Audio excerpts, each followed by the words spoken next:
സേവാഭാരതിയുടെ സേവനം ഇപ്പോൾ തലചായ്ക്കാൻ ഒരിടം എന്ന പദവിയിലേക്ക് പോകുന്നു, എന്ത് തോന്നുന്നു? ഒരുപാട് അഭിമാനം തോന്നുന്നു. കാരണം സേവാഭാരതി എന്ന സംഘടന ഇപ്പോൾ ലോകത്ത് തന്നെ ഏറ്റവും നല്ല ഒരു സേവന സംഘടന എന്ന് ചോദിച്ചാൽ, സന്നദ്ധ സംഘടന എന്ന് ചോദിച്ചാൽ സേവാഭാരതി നിസ്സംശയം തന്നെ പറയാം. എല്ലാവർക്കും വ്യക്തമായിട്ട് അറിയാവുന്ന കാര്യമാണ് സേവാഭാരതി എന്ന സംഘടന ചെയ്യുന്ന പ്രവർത്തനത്തെക്കുറിച്ചും ഒക്കെ തന്നെ.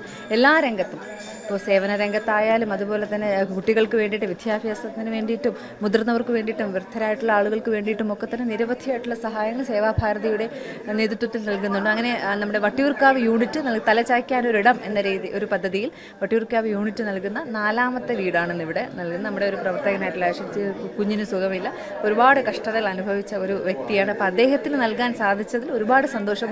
ഒരു പ്രവർത്തക എന്ന രീതിയിൽ, ഒരു ജനപ്രതിനിധി എന്ന രീതിയിൽ ഒരുപാട് സന്തോഷം തോന്നുന്നു.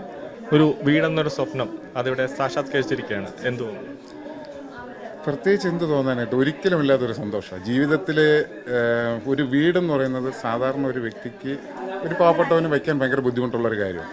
അതൊരുപാട് കഷ്ടപ്പെട്ട ഒരു വ്യക്തിയാണ് ഞാൻ. പക്ഷേ എന്നെ സഹായിക്കാൻ എൻ്റെ സംഘടന സേവാഭാരതിയുടെ രൂപത്തിൽ വന്നു എന്നെ സഹായിച്ചിരിക്കുകയാണ്. അത് എനിക്ക് ഒരിക്കലും എൻ്റെ ജീവിതത്തിൽ ഒരിക്കലും മറക്കാം. എൻ്റെ ജീവിതത്തിൽ നിന്നല്ല, എൻ്റെ കുടുംബത്തിന്, എൻ്റെ ഭാര്യയായിരുന്നാലും എൻ്റെ 2 കുട്ടികളായിരുന്നാലും അവരുടെ ജീവിതത്തിൽ ഒരിക്കലും മറക്കാൻ പറ്റില്ല. ഞങ്ങൾക്ക് തലചായ്ക്കാൻ ഒരിടം തന്നത് സേവാഭാരതിയാണ്. ആ ഒരു നന്ദിയും കടപ്പാടും ജീവിതകാലം മുഴുവനുണ്ട്.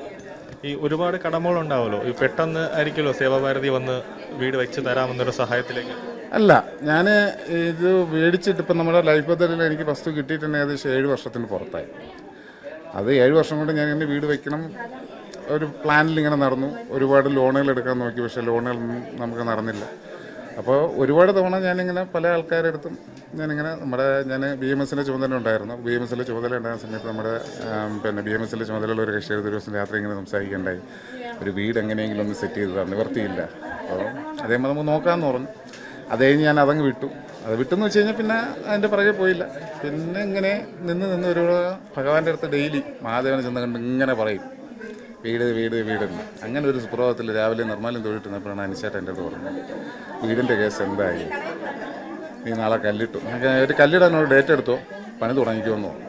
ബാക്കിയെല്ലാം അവർ തന്നെ ചെയ്തു? ബാക്കിയെല്ലാം അവർ തന്നെയാണ് ചെയ്തത്. എനിക്ക് കുറച്ച് കാര്യങ്ങൾ മാത്രം, നമ്മുടെ ഒരു വീടെന്ന് പറയുമ്പോൾ എല്ലാം അവർ മാത്രമല്ല, നമ്മുടെയിലും നമ്മുടെ ഒരു ഉത്തരവാദിത്വം ഉണ്ടല്ലോ. ആ ഒരു ഉത്തരവാദിത്വം മാത്രമേ എനിക്കുണ്ടായിരുന്നുള്ളൂ. ബാക്കി ഞാനൊന്നും അറിയേണ്ടി വന്നില്ല. എനിക്കൊരു ടെൻഷനും ഇല്ലായിരുന്നു. ഒരു വീട് പണിയാനുള്ളൊരു ടെൻഷനും എനിക്കില്ലായിരുന്നു.